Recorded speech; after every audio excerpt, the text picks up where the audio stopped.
নমস্কার, কৃষ্ণা টক্স বাংলা চ্যানেলে আপনাদের সকলকে স্বাগতম। আজ আমরা এমন এক সত্য নিয়ে আলোচনা করতে যাচ্ছি যা আমাদের চিরচেনা জগতের বাইরের এক অলৌকিক অনুভূতি। জীবনের ব্যস্ততায় আমরা প্রতিনিয়ত নিজেদের হারিয়ে ফেলছি, কিন্তু আত্মার শান্তি কোথায়? আজকের এই আলোচনাটি আপনাকে নিজের মনের আয়নায় নিজেকে একবার দেখার সুযোগ করে দেবে। আজকের ভাবনা, অন্তরের গভীরে ডুব দিয়ে কি দেখলাম। শ্রীমদ্ভগবদ্গীতায় ভগবান শ্রীকৃষ্ণ অর্জুনকে বলেছিলেন, এই শরীরটা অনিত্য কিন্তু আত্মা অবিনশ্বর। এক পরম ভক্তের ভক্তির আধ্যাত্মিক উপলব্ধির রেশ ধরে আজ আমরা ভাবছি, আসলে আমরা কে? যখন আমরা জাগতিক কোলাহল শান্ত করে সাধনক্রিয়ার মাধ্যমে অন্তরের গভীরে ডুব দিই, তখন এক বিস্ময়কর দৃশ্যের অবতারণা হয়। সেখানে কোনো জাগতিক দুঃখ নেই, নেই কোনো অহংকার। আমরা দেখতে পাই যে আমি বলে যাকে আমরা সারা জীবন সাজিয়েছি, তা কেবল এক মায়া। প্রকৃত সত্য হল গোবিন্দের চরণে আমাদের পূর্ণ আত্মসমর্পণ। অন্তরের সেই অতল গহীনে যখন এই সত্যের আলো জ্বলে ওঠে, তখন মানুষের সমস্ত সংশয় দূর হয়ে যায় এবং সে অনুভব করে, সে একা নয়, পরমেশ্বর সর্বদাই তার হৃদয়ে অবস্থান করছেন। এই উপলব্ধিই হল প্রকৃত অমৃতের স্বাদ। আজ আমরা আমাদের অন্তরের সেই গোপন প্রকোষ্ঠে প্রবেশ করব যেখানে সচরাচর আমরা তাকাই না। আমরা বাইরে অনেক কিছু খুঁজি, কিন্তু শ্রীমদ্ভগবদ্গীতার ২য় অধ্যায়ের ৫৯ নং শ্লোকে ভগবান শ্রীকৃষ্ণ বলেছেন, বিষয়া বিনিবর্তন্তে নিরাহারস্য দেহিন রসবর্জং রসোপস্য পরং দৃষ্টভা নিবর্ততে। অর্থাৎ ইন্দ্রিয় সংযম করলেও মনের আসক্তি যায় না, কেবল পরমাত্মার দর্শন পেলেই সেই আসক্তি দূর হয়। আমরা যখন অন্তরের গভীরে ডুব দিই, তখন দেখি সেখানে জমে আছে কাম, ক্রোধ আর অতৃপ্তির পাহাড়। এই পাহাড়ই আমাদের শ্রীকৃষ্ণের থেকে দূরে সরিয়ে রাখে। অন্তরের গভীরে ডুব দিয়ে কি দেখলাম যে আমি যাকে আমি বলে দাবি করছি, সে আসলে এক মায়ার পুতুল।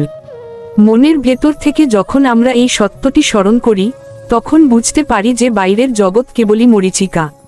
তাই বারবার যখন আমাদের মনে এই প্রশ্ন জাগে, অন্তরের গভীরে ডুব দিয়ে কি দেখলাম, তখনই আমরা আমাদের ভেতরের অন্ধকারকে চিনতে শুরু করি এবং পরমাত্মার সন্ধানে এগিয়ে যাই। হৃদয়ে পরমাত্মার দর্শন ও ভক্তির প্রকাশ। আলোচনার এই পর্যায়ে আমরা যখন আরও গভীরে প্রবেশ করি, তখন অন্ধকারের আড়ালে এক জ্যোতির্ময় সত্তার আভাস পাই। গীতায় ভগবান বলেছেন, তিনি সর্বভূতের হৃদয়ে অবস্থিত। কিন্তু আমরা কেন তাকে দেখতে পাই না? কারণ আমাদের হৃদয় দর্পণে ধুলো জমে আছে। অন্তরের গভীরে ডুব দিয়ে কি দেখলাম যে সেখানে পরমেশ্বর ভগবান শ্রীকৃষ্ণ চতুর্ভুজ রূপে বা হৃদবিহারী শ্যামসুন্দর রূপে সর্বদা বিরাজমান, অথচ আমি তাকে উপেক্ষা করে বাইরের তুচ্ছ সুখে মগ্ন ছিলাম। এই দর্শনই হল প্রকৃত জ্ঞান। এই পর্যায়ে আমাদের আলোচনা আমাদের শেখায় যে ভক্তি ছাড়া সেই অন্তরের সম্পদ লাভ করা অসম্ভব। যখনই মন বিচলিত হয়, তখনই পুনরায় গভীরে ডুব দিন এবং নিজেকে প্রশ্ন করুন, অন্তরের গভীরে ডুব দিয়ে কি দেখলাম। দেখবেন ভগবান সেখানে আপনার অপেক্ষায় হাত বাড়িয়ে আছেন। মায়া ত্যাগ ও অমরত্বের পথে যাত্রা। শেষ পর্যায়ে আমরা অনুধাবন করি যে এই অন্তরের যাত্রা আসলে অমরত্বের পথে যাত্রা।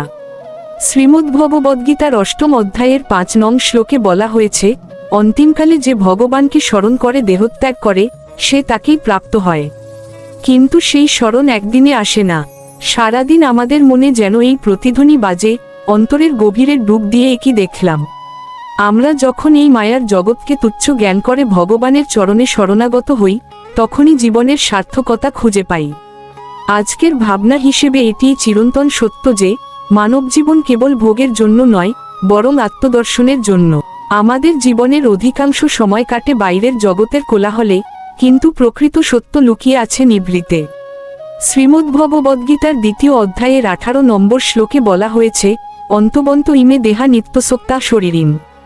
অর্থাৎ এই জড়দেহ বিনাশশীল, কিন্তু অবিনাশী আত্মা নিত্য। আমরা যখন এই শাস্ত্রীয় সত্যকে পাথেয় করে নিজের ভেতরে তাকাই, তখন চমকে উঠি। অন্তরের গভীরে ডুব দিয়ে কি দেখলাম যে দীর্ঘকাল ধরে আমি যা কিছুকে নিজের বলে আঁকড়ে ধরেছিলাম, যশ, খ্যাতি, ধন সম্পদ, সেগুলো আসলে একটি মায়ার বোঝা। এই বোঝাগুলো আমাদের আত্মাকে নিচে নামিয়ে রাখছে। যখন আমরা আমাদের অন্তরের সেই নিস্তব্ধতায় ফিরে যাই, তখন একটি অদ্ভুত শূন্যতা অনুভব করি। সেই শূন্যতার মাঝে আবার যখন প্রশ্ন করি, অন্তরের গভীরে ডুব দিয়ে কি দেখলাম, তখন বুঝতে পারি এই শরীরটা কেবল একটা পোশাক মাত্র। ভেতরের আমি আসলে এক বিশাল মহাজাগতিক সত্যের অংশ। ক্রমাগত যখন আমরা এই সত্যটি রোমন্থন করি, তখনই আমাদের অহংকার চূর্ণ হতে শুরু করে এবং আমরা পরমাত্মার চরণে নিজেকে সঁপে দেওয়ার জন্য প্রস্তুত হই। হৃদ বৃন্দাবনে প্রেমময়ের অভিসার। ভগবান শ্রীকৃষ্ণ গীতায় বলেছেন, তিনি আমাদের হৃদয় পরমাত্মা রূপে স্থিত। যখন আমরা ধ্যানের গভীরে যাই, তখন আর বাইরের শব্দ কানে আসে না। অন্তরের গভীরে ডুব দিয়ে কি দেখলাম যে সেখানে এক নিরন্তর আনন্দধারা প্রবাহিত হচ্ছে, যা কোনো জাগতিক সুখের সাথে তুলনীয় নয়। আমরা দেখি যে সেখানে কোনো শত্রু নেই, কোনো বিবাদ নেই, আছে কেবল পরমেশ্বরের প্রতি এক গভীর টান, অনিত্য জগতের মরীচিকা ও শাশ্বত সত্যের সন্ধান। আমাদের এই মানবজীবন এক অদ্ভুত গোলকধাঁধা। আমরা প্রতিদিন যা দেখছি, যা স্পর্শ করছি, তাকেই সত্য বলে ধরে নিই। কিন্তু শ্রীমদ্ভগবদ্গীতার 2য় অধ্যায়ের 16 নম্বর শ্লোকে ভগবান শ্রীকৃষ্ণ এক গভীর তত্ত্ব প্রদান করেছেন, নাস্তু বিদ্যতে ভাবো না ভাবো বিদ্যতে সত। অর্থাৎ যা অসৎ বা অস্থায়ী তার কোনো চিরস্থায়ী অস্তিত্ব নেই, আর যা সৎ বা আত্মা তার কোনো বিনাশ নেই। আমরা যখন এই শাস্ত্রীয় মানদণ্ড নিয়ে আমাদের জীবনের গভীরে দৃষ্টিপাত করি, তখন এক অদ্ভুত সত্য উদ্ভাসিত হয়। আজীবন আমি যে সম্পর্ক, সম্পদ আর শরীরের গর্ব করেছি, তা আসলে জোয়ারের জলে ভেসে আসা খড়কুটোর মতো। যখনই এই উপলব্ধি আমাদের নাড়া দেয়, তখনই আমরা উচ্চস্বরে বামনে মনে বলে উঠি, অন্তরের গভীরে ডুব দিয়ে কি দেখলাম। আসলে আমরা যা দেখছি তা হলো আমাদের নিজেদেরই তৈরি করা এক কাল্পনিক জগৎ, যেখানে আমরা আসল সত্য অর্থাৎ শ্রীকৃষ্ণকে ভুলে গিয়েছিলাম। এই মায়ার বশবর্তী হয়ে বারবার একই ভুল করি, তখনই চেতনায় এক নতুন ধাক্কা লাগবে যে যা দেখা যাচ্ছে তা পূর্ণ সত্য নয়। হৃদয়ে পরমেশ্বর ও আত্মার পরম মিলন। মায়ার আবরণ ছিন্ন হতে শুরু করলে হৃদয়ের সেই নিভৃত কোণে এক দিব্য প্রেমের আলো দেখা যায়। শ্রীমদ্ভগবদ্গীতার 18 নম্বর অধ্যায়ের 61 নম্বর শ্লোকে বলা হয়েছে, ঈশ্বর সর্বভূতানাং হৃদ্দেশের্জুন তিষ্ঠতি। অর্থাৎ পরমেশ্বর প্রতিটি জীবের হৃদয়ে অবস্থান করছেন। এই শ্লোকটি যখন আমাদের ধ্যানের বিষয় হয়, তখন অন্তরের সেই গহীন প্রদেশে প্রবেশ করা সম্ভব। অন্তরের গভীরে ডুব দিয়ে কি দেখলাম যে আমি একাকী নই, সেই অনাদির আদি গোবিন্দ পরমাত্মা রূপে আমার প্রতিটি নিঃশ্বাসের সাথে জড়িয়ে আছেন। আত্মসমর্পণের পরমানন্দ ও গোলকধামের ইঙ্গিত। আলোচনার চূড়ান্ত শিখরে এসে আমাদের শিখতে হবে কিভাবে নিজেকে সম্পূর্ণ বিলিয়ে দিতে হয়। শ্রীকৃষ্ণ গীতায় অর্জুনকে শেষ উপদেশ দিয়েছিলেন, সর্বধর্মান পরিত্যজ্য মামেকং শরণং বর্জ। অর্থাৎ সব জাগতিক ধর্ম ত্যাগ করে কেবল তার শরণাগত হতে। যখন এক ভক্ত নিজেকে সম্পূর্ণভাবে শ্রীকৃষ্ণের চরণে সঁপে দেয় এবং সেই আত্মসমর্পণের ভাব নিয়ে নিজের চেতনার গভীরে তাকায়, তখন সে যা দেখে তা বর্ণনাতীত।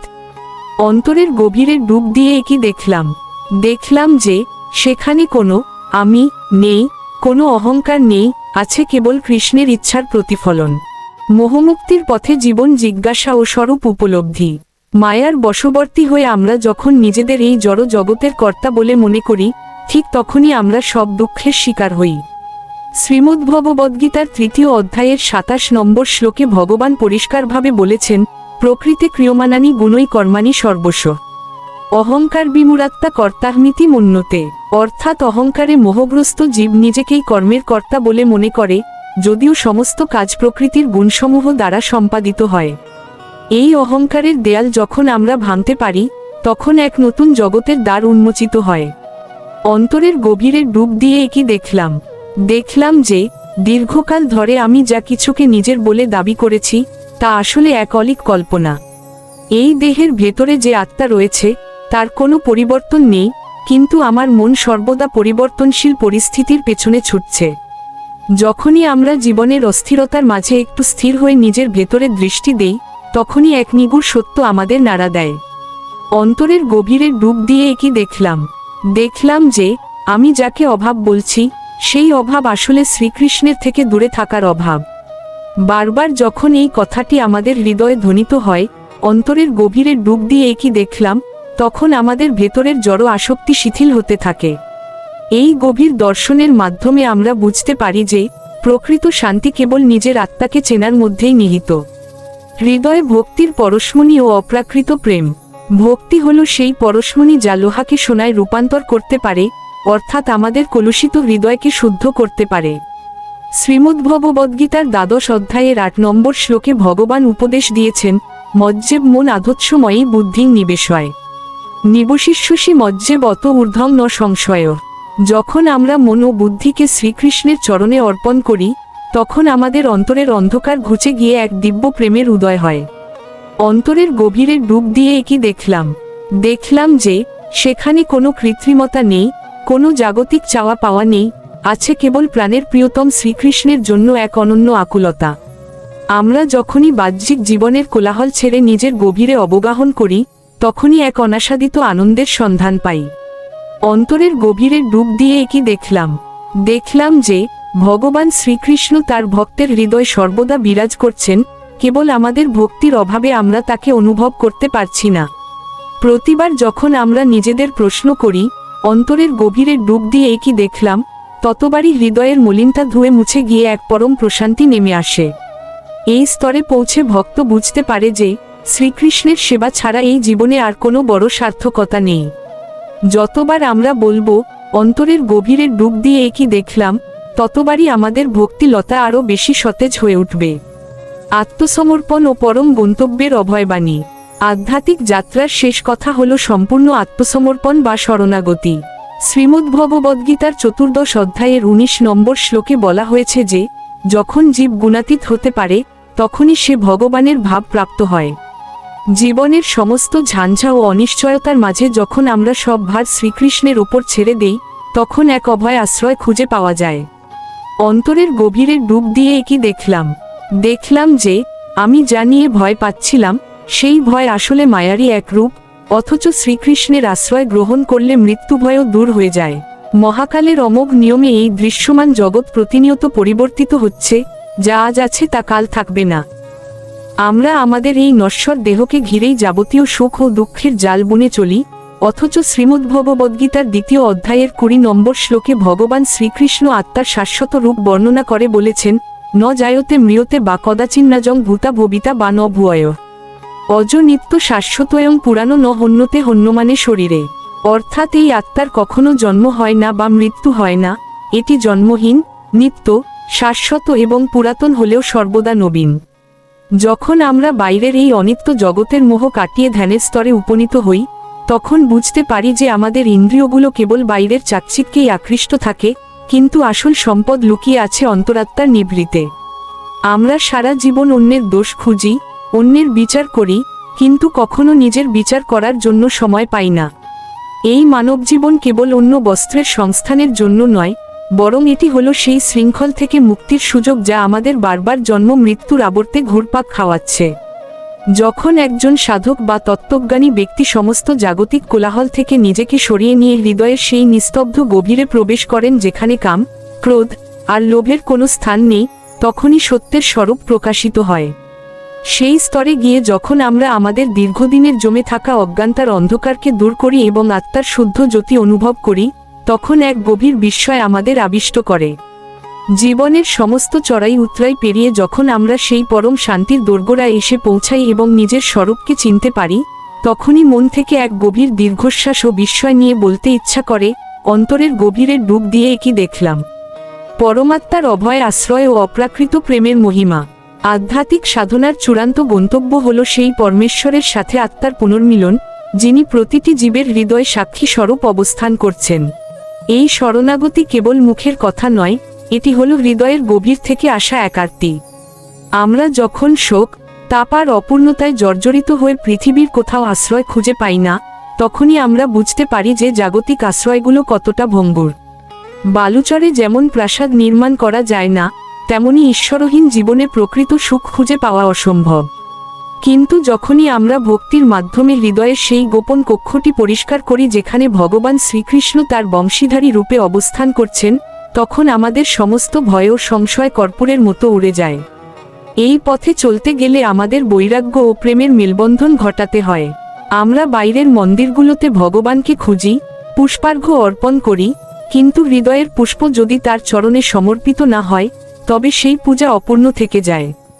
যখনই কোনো ভক্ত তার সমস্ত অহংকার, পদমর্যাদা আর পার্থিব পরিচয় বিসর্জন দিয়ে একদম রিক্ত হাতে পরমাত্মার কাছে আত্মসমর্পণ করে, তখন তার কাছে ব্রহ্মাণ্ডের সমস্ত রহস্য উন্মোচিত হয়। সে দেখতে পায় যে জগতের আদি, মধ্য ও অন্তে কেবল সেই প্রেমময়েরই লীলা চলছে। এই অপ্রাকৃত প্রেমের আস্বাদ যখন একবার পাওয়া যায়, তখন জাগতিক কোনো সম্পদই আর তাকে প্রলুব্ধ করতে পারে না।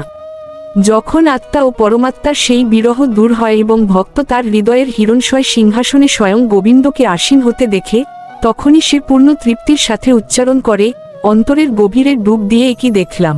মানুষের অন্তর্জগৎ এক বিশাল সমুদ্রের মতো, যেখানে কাম, ক্রোধ এবং জাগতিক বাসনার ঢেউ প্রতিনিয়ত আছড়ে পড়ছে। যখন আমরা এই ঢেউগুলোর গভীরে ডুব দিই, তখন শুরুতে কেবল অন্ধকার আর অস্থিরতা চোখে পড়ে, যা আমাদের প্রকৃত স্বরূপকে ঢেকে রাখে। এই গভীরে যাওয়ার অর্থ হলো নিজের দোষ ত্রুটিগুলোকে সাহস নিয়ে স্বীকার করা এবং মোহমুক্ত হওয়া। এই নীরবতায় কোনো শব্দ নেই, নেই কোনো জাগতিক পরিচিতি, সেখানে আমরা দেখতে পাই আমাদের অহংকার কিভাবে বালির বাঁধের মতো ভেঙে পড়ছে। শ্রীকৃষ্ণ গীতায় যেমনটি বলেছিলেন, আত্মসংযমী হলো সেই আলোকবর্তিকা যা এই অন্ধকার পথে আমাদের পথ দেখায়। অন্তরের এই গভীরে আমরা কেবল আমাদের সীমাবদ্ধতাই দেখি না, বরং বুঝতে পারি যে পরমাত্মার সাথে আমাদের যে বিচ্ছেদ ঘটেছিল, তা কেবল আমাদের অবহেলার কারণেই দীর্ঘায়িত হয়েছে। এই ডুব দেওয়ার অন্তিম পর্যায়ে যখন সমস্ত জাগতিক কোলাহল স্তব্ধ হয়ে যায়, তখন সেখানে এক অদ্ভুত প্রশান্তির আলোকছটা দেখা যায়, যা সাধারণ চোখের নাগালের বাইরে। সেখানে আমরা দেখি যে ভগবান শ্রীকৃষ্ণ আমাদের ছেড়ে কোথাও যাননি, বরং তিনি আমাদের হৃদয়ের নিভৃত কুটিরেই চিরকাল অপেক্ষা করছেন। এই গভীরতায় পৌঁছালে উপলব্ধি করা যায় যে বাইরের এই বিশাল সংসার এবং আমাদের এই রক্ত মাংসের দেহ সবই পরমেশ্বরের এক অলৌকিক লীলা মাত্র। আত্মার এই বিশুদ্ধ রূপটি যখন আমাদের সামনে উন্মোচিত হয়, তখন সকল দুঃখ, হাহাকার এবং অপ্রাপ্তির গ্লানি মুছে যায়। এই নিভৃত দর্শনের পর মানুষের কাছে জগতের কোনো বস্তুই আর আকর্ষণের থাকে না, কারণ সে তখন বুঝে ফেলে যে পরম প্রেম এবং শান্তির আসল সমুদ্র আমাদের ভেতরেই বইছে। এই পরম সত্যকে আলিঙ্গন করার মাধ্যমেই জীবনের সার্থকতা অর্জিত হয়। আমাদের এই মানবজীবন হলো এক রহস্যময় ঘর, যার প্রতিটি দরজায় মায়ার শক্ত তালা লাগানো রয়েছে।